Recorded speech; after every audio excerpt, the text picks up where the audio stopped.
This is the real reason AJ Preller made this trade, and it might shock you to hear why. Let's talk about it. Hi. There we go. Welcome back to another episode of Padres Digest with your host Andrew. Today, I'm going to do a little deep dive on the player that you probably don't recognize from the Mason Miller trade, JP Sears, because I do think there's some positive upsides to share with you guys. So I'll do that in a bit. But I thought I would also just give you my initial, and by initial, I mean like after 2 hours or so, reaction to the Mason Miller trade, because I have changed my mind on a couple things. So let's start with this. The full return for Miller, Sears per source. DeVries we know who DeVries is, number one prospect. Brandon Nett, I also really liked, who's been playing really good. He's been surging. I don't like that he's gone, but okay. Henry Baez, I don't really know the name that well, but I've heard the name. I just don't know him super well. And then I'm going to say this so wrong. Eduarniel Nunez, number 17. So 3 or 4 prospects gone from the top 20. So that's not great, right? AJ Cassavell, the Padres are giving up 4 of their 17 best prospects, including DeVries, who's one of the best in baseball, and another Net, who was one of the fastest risers. This is quite a haul for the A's. Padres are, as usual, going for it. And what aren't we going for? I feel like we haven't sold since, like, I don't know, 2020, 2016, 2019. It's nice, don't get me wrong. It hurts, but at least we're trying, you know what I mean? I guess we can't really fault AJ Preller for helping us try. I know a lot of people are like, we're screwed. Nope, future's gone. Yep. I mean, like, I don't hate. I get what you're saying. It's risky, right? But you got to take risks to win in baseball. And anything in life, to be honest. So take with that as you will. But yeah, prospects like DeVries rarely get moved. He ranks number 5 on our top 100. He's the highest ranked prospect to get traded at the deadline since Eloy Jimenez, number 5 in 2017. So it shouldn't surprise you why it hurts to lose Leo DeVries. But we move on, right? So this move gives the Padres more financial flexibility. Suarez likely gone by the deadline. It's looking like he won't be, but we'll see. Or off-season, yes, will be gone probably. Freeing up $10 million. Cease is probably gone too, if not traded today. Miller and Sears make 1.5 combined and are under control for years. Less money on a closer and starter, more to fill roster holes. Which I like the Moneyball aspect of it, right? We still obviously have big contracts that hurt us. And I think Hosmer's off the books this offseason, which will save up like $12 million. So I don't hate, like, I always thought Miller was a good move if we traded Suarez, because Miller's obviously a cheaper closer and way more controllable. So I never really hated the Miller move itself. Like, I'm not mad at Miller. I'm mad at the package for him, but I have cooled off a little bit. But yeah, Mason Miller's a free agent after 2029. JP Sears is a free agent after 2028. So absolutely tons of control. Some food for thought for 2024-25 seasons. Estrada, 2.79 ERA, 109.2 innings pitched, 106 strikeouts, 2.43 field independent pitching. Miller, 2.96 ERA, 103.1 innings pitched, 163 strikeouts, 2.43 FIP. I know it's sexy that Miller can throw 104 miles per hour, but Estrada throwing 98, 99 with 20 induced vertical break. I'm pretty sure that's what it means. Is more impressive to me. It's not worth LDV.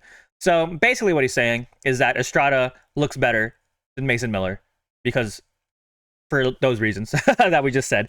And I don't disagree. I think Estrada has so much room to grow that he could genuinely be better than Mason Miller. It kind of just stopped Estrada's rise to becoming closer, which I kind of wish would have happened. But I mean, again, Mason Miller is one of the best closers in the game right now. So it's not like this is something that's like bad, you know what I mean? Like, it's not bad to have one of the best closers in the league, but it might be bad to, give up our future. So yeah, one thing I've been seeing, I don't know how great of an idea it is, but a note on Mason Miller: he came up as a starting pitcher in 2023 and is under control through 2029. We've established that already. You have to think that the Padres, who have much success turning relievers into starters, may eye Miller as a potential long-term starting pitcher for their team. I don't know about that. Right? So he came up in the league 2013 as a starting pitcher, and I saw it on MLB Network, or whatever network it was that covers baseball, that he requested to be a reliever because he didn't have much success as a starting pitcher. And I'm pretty sure I saw this on Reddit. I'll try to bring it up while I stall. but he had Tommy John surgery. So yeah, have to take like a, what do you say? Random person who responded to my message in Reddit, the Edge634, shout out to you. But he said it's going to be tough to recover. Have to take 1.5 years off of his control, though, to recover from that TJ he's going to have if you do. Which, that's true. Someone who throws 100 miles per hour, like, it's a miracle Paul Skeens, and like, what's his face? The Mizowowski, how you say his name? It's amazing they don't have Tommy John yet, or if they already have, maybe I'm wrong, but if we too turn Mason Miller into a starter, his velocity will probably have to go down because he's gonna have to be able to stretch himself out. Also, we've established on the Baseball Savant from a couple days ago. Do I still have that image? I don't know. Let me double check. No, I don't. Okay. We'll come back to that. Hello, JP Sears. But he's going to have to slow his fastball down because he's going to have to what's the word? Stretch out his pitches, his innings workload. So, say like 97, right? He's going to have to develop some more pitches because right now his only great pitches are his fastball for speed, and his breaking stuff, like a slider, right? So, if he turns into like a Dylan Cease type, which again, Dylan Cease not a bad pitcher, but he's becoming a little bit more predictable. So if that's the similar archetype to Mason Miller, if he becomes a starter, I don't know if I love that. But again, Michael King, reliever to a starter. Stephen Kolek, reliever to a starter. Other people that I'm probably forgetting. So we do have a successful track record with it. But first of all, that's a move that should not happen until the offseason. Let's not mess with the feng shui. What is it called? Feng shui. The vibes, the ethereal movement of the planet. I don't know where I'm going with this, but let's not mess up Mason Miller just to make him a starter this year. I've seen a lot of like different reports that like, well, not reports. I guess there's people like on MLB Network yapping about stuff, but like we have so many good bullpen pieces now that like when we make it to the playoffs, because I want to put that energy out there. We only got to get like Vasquez or Darvish or even anybody just go like 4 innings, and then the rest of the 5 innings, Morejon, Estrada, Adam, Suarez if we keep him, or Miller, and then Suarez or Miller. 5 pitchers that can close out a game for us. That's pretty great, right? And even then, you can just have a bullpen game. Like you could have, I don't know, David Morgan starting. Maybe you can go 1 or 2 innings, give it to like Wandy Peralta, who has been looking better, or like Yuki Pookie, or literally anybody. There's so many options that it does open up now that we have Mason Miller, but I still don't think that we should keep Robert Suarez. I'm still off that train, right? But I've talked too much about this. Let's talk about, like I promised you, JP Sears. Okay, read these first. Sears was a huge part of this deal. Solid, underrated arm I've followed on my fantasy team the past couple years, lol. And don't be surprised if Miller gets stretched out as a starter. We talked about that already, but both guys have plenty of control. Yeah. Next one. I'm looking through JP Sears' profile, looking for positives, and it's basically he doesn't walk many batters. He's left-handed, fly ball pitcher, so move to Petco should help. Stuff plus like his slider, but it doesn't get good results. Other than that, meh, need Niebla's magic here. So yeah, we're going to stare at some stats. They don't look great, right? But I do think this is a possible underrated move. First of all, plenty of control, right? A starter. We did need another starter. And of course, I'll get into that point later, actually. But his run value's pretty horrible. Breaking stuff is pretty good, though. Like we said, 4, almost great. Doesn't walk that many people, which is cool. But his ERA, almost a 5, even though it should be better at a 4.1. But 4.1 is not even that much better. It's average, right? Fastball velocity is 92, so he's real slow. People don't chase him very often. People don't whiff against him very often. People don't strike out against him very often. So here's why I think this is interesting, right?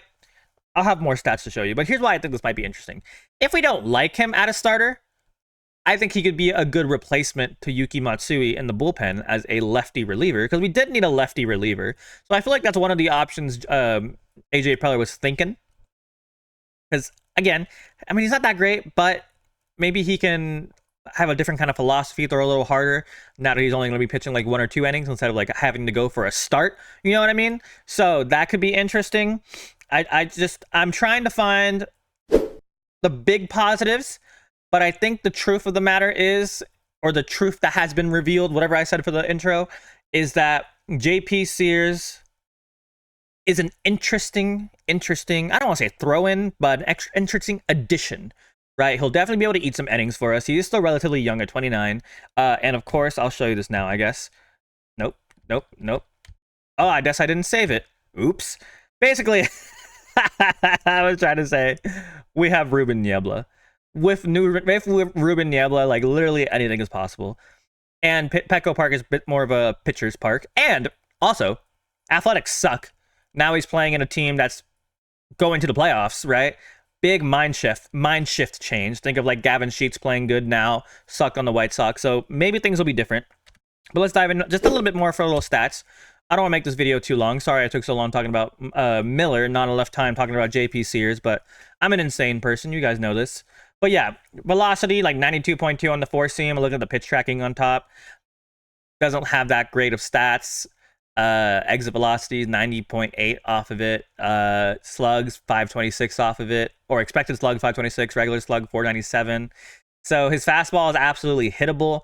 The sweeper is the good thing. That's pretty effective is the word I'm looking for. 186 batting average against the sweeper, about 80 miles per hour. So a 10 mile per hour, about a little bit more drop off.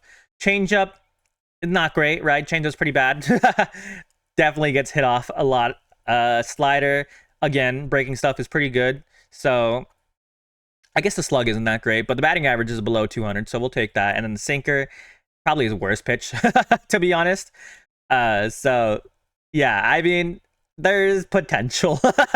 There's potential. And the movement isn't great, right? But I want you to focus on is basically that he has really good breaking stuff. And Ruben Niebla is good at making people better at breaking stuff. So yeah, I'll let you dive into the numbers if you want. I don't want to get too deep into it, but yeah. I think there's room to be excited for JP Sears as well as Mason Miller. Just for the pure fact that A, he's controllable, and B, I feel like he's moldable through Ruben Niebla. And basically, we're stuck with him, right? I know Christian was saying that we could just release him after like 3 starts. I don't think that's smart. I don't think we should release someone from a possible controlling contract. Not that I'm saying he's wrong. I just disagree with him. And that's why it's great having 2 hosts, because we can have discussions with each other. But yeah, that's pretty much it. How do you guys feel about JP Sears? Do you think he's washed and we should just get rid of him now, trade him for someone else? How do you feel about the Mason Miller trade? I know we have a lot of thoughts already, so feel free to add some more thoughts if you have any. Do you think he'll be a good starter, or do you think we should keep him as a reliever? Suarez gone or stay? Let me know how you feel about that and our bullpen strategy. But yeah, thank you guys so much for watching. More videos probably to come out, depending on when I release this. It'll be either now or after the deadline, so I don't know yet, but we'll see. But yeah, thank you guys so much for watching. Have a fantastic rest of your day, and as always, go Padres. Goodbye. Press the wrong button. There we go. Now goodbye.